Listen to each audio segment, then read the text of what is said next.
Picture yourself in a disastrous situation where there are no cell phones or internet communications. What are you going to do?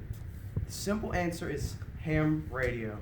I'm Isaac Carroll, and I have been a ham radio operator since 2015. My call sign, by the way, is KG5FRW, and I've been able to see firsthand people who have been able to save lives of others. I've also been able to talk to people and get their information on how they were able to save other people's lives. But I'm going to try to persuade you today to become a ham radio operator. Ham radio is a lifesaver.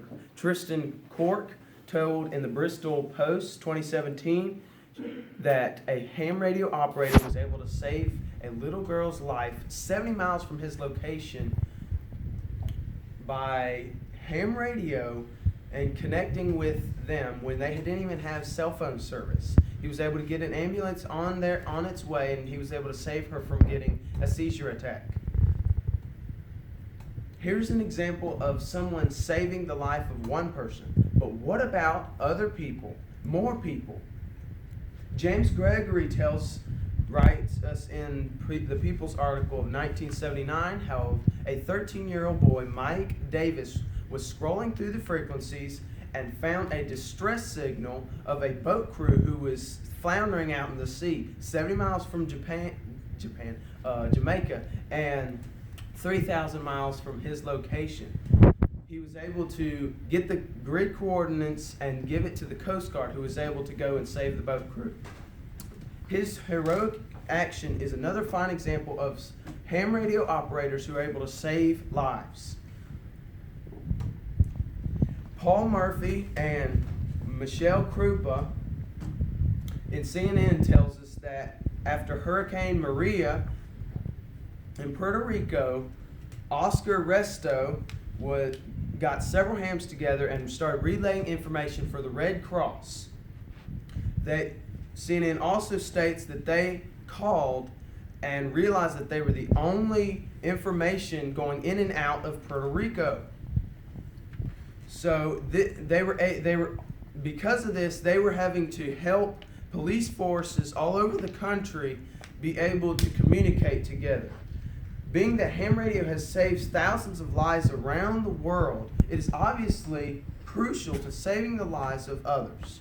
As you can see from these three specific instances, you need to be a ham radio operator so that you can help save lives. You may think, oh, ham radio is just a hobby, but let me remind you, you could be capable of saving lives around you by being a ham radio operator. Remember that you could one day be in a situation where you are incapable of communicating with other people, and being a ham may help that not have to happen. You could be the person that helps a whole police force like the Paul Murphy and Krupa was able to write about and tell us how they did down in Puerto Rico. Don't be the person that is stranded when ham radio could prevent that. Though you may think it is an expensive hobby, there are plenty of ways to do it for free. Doug Camp in an interview told us how Echolink is a free cell phone app that you can download to your phone and be able to talk to repeaters all over the world. No, getting your license, it doesn't have to be expensive. You can do ham radio in inexpensive ways, similar to this. No matter your age, you can get involved. Just like the 13-year-old boy that the People's article told us about, you do not need to be restricted by your age. Ham radio has no age limits. Therefore, I say, you have no excuse of being a ham radio operator. Other lives depend on it. In conclusion, the next time you are in a desperate situation, hopefully you will conquer the odds. Why will you be able to? Because you will be a ham radio operator. So get involved. Keep the ham traditions alive and help it grow through the generations to come. I I really enjoyed speaking to you today, and I thank you for listening to me as well.